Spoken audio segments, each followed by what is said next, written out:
Welcome to my OpenVAS demo part 3. I've already scanned the Metasploitable framework server, and then I just scanned my infrastructure server to see what would happen. And then it occurred to me, why don't I just scan some of the other things I've got going on? If I really wanted to go nuts on this, I could bring up my Ubuntu desktop and server, um, and my Kali box and my Win10 box and all the rest of it, really, if I really wanted to do this. But just for the sake of seeing what will happen, because the scan on the infrastructure server took a good deal less time than on the woefully vulnerable Metasploitable Framework 2 VM. So what I'm actually looking at here is my Debian 9 client. I've got SE Linux installed on it, and it's running in permissive mode. SE Linux is more of a kernel thing than an intrusion detection and prevention thing, but I do want to see what it's got going on. The other thing I did over here on ParrotSec, and let me actually maximize this, I scanned my entire 192.168.10/24 network. I found my infrastructure server with the domain name system ports open, DNS port and SSH. I found my web server with FTP and HTTP. Where's my file server? Oh, let me bring my file server up just to see what happens there, because the file server is running, should be running, Samba and NFS, so that could get interesting. So I want to see what the ParrotSec will do. Can it if it's going to attack? Can it attack if it can attack multiple systems simultaneously and not freeze? So I'm going to go to tasks, and I'm going to create another task. And okay, no, the advanced. Okay, no. I want the advanced task wizard. And it is I do want a full and fast scan. There are other options here. Let's try file. Let's see, client.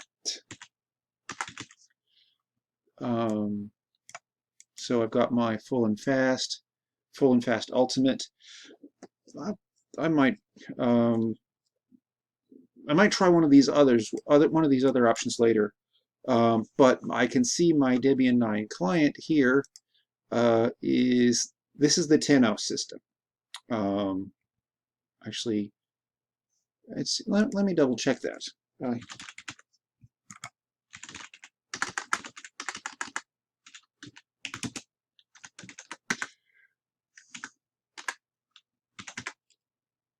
Okay, uname.I doesn't work there. Interesting. IP adder show.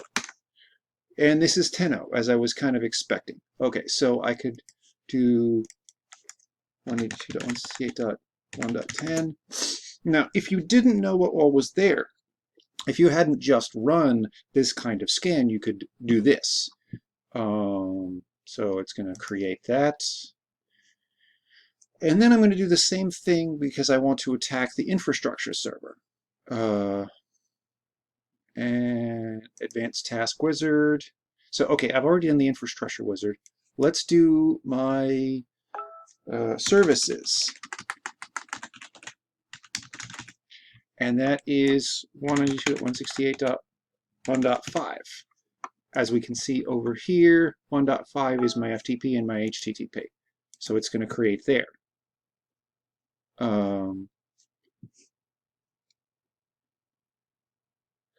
And I'm actually going to, let's see, my client scan is running. And as you can see, I've got done, requested, running. Okay, so my services scan is requested. I'm going to wait. And let me do one more just to see. Actually, let me do this again because I want to see if I can find my Samba system. Files.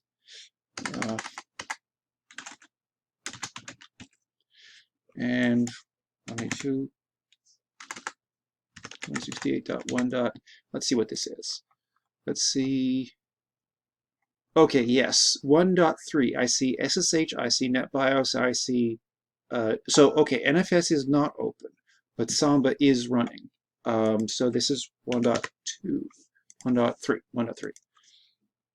3. Okay. Create. So now I'm just going to have to let it run for a while. There's really no sense in trying to stress this more than it already is. Good news is your client is already 36% complete. My file scan is requested. So obviously I can scan 2 or 3 systems at the same time. Now granted, if you're expecting to scan a lot of vulnerable systems, maybe that's not the best idea. But if you've got a list of targets, go for it.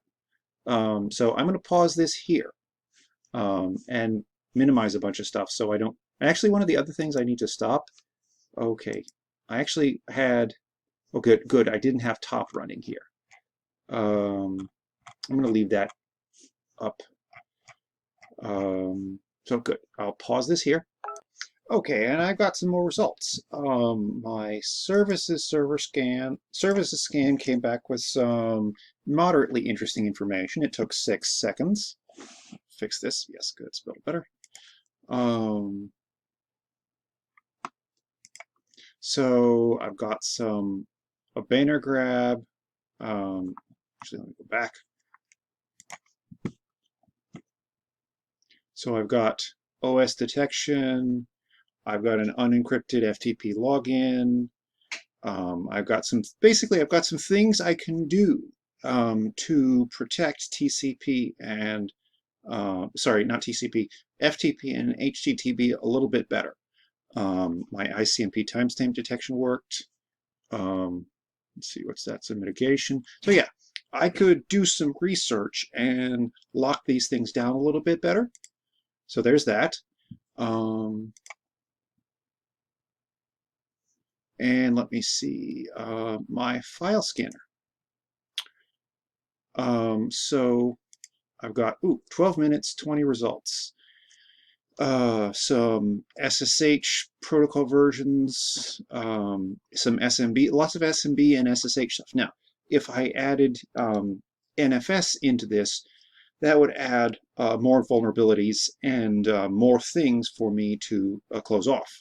Then finally, the most interestingly to me, and actually this makes a lot of sense. My client took 8 minutes and found 4 minor results, as you might expect. Let's see, interesting. This is a client which hasn't got any services running on it, so it has no attack surface to speak of. Now, if I had set up, say, CUPS, and with a deeper scan, and I might do that. I might do a deeper scan on some of these things to see what else I can find, to see if I can maybe worm through some holes which are not immediately obvious. So as you can see, you can use OpenVAS as a vulnerability scanning platform to look at an entire network, either piece by piece, or actually I might try doing the entire network, bring everything up, scan everything all at once. That would probably push my host system kind of to its limits, because what I would be talking about almost maybe a dozen VMs. Each, and if they're all running with 2 gigs, with a gig of RAM, I'm going to run pretty close to out of memory. So I might wait on that a little bit. Anyway, so as you can see, there are some real possibilities here. I've gone well past what you have to do for the lab, but I have not even scratched the surface for what you might do with this in, say, an intrusion detection class, or a class focusing on penetration testing or vulnerability assessment and that kind of thing. Thanks for watching.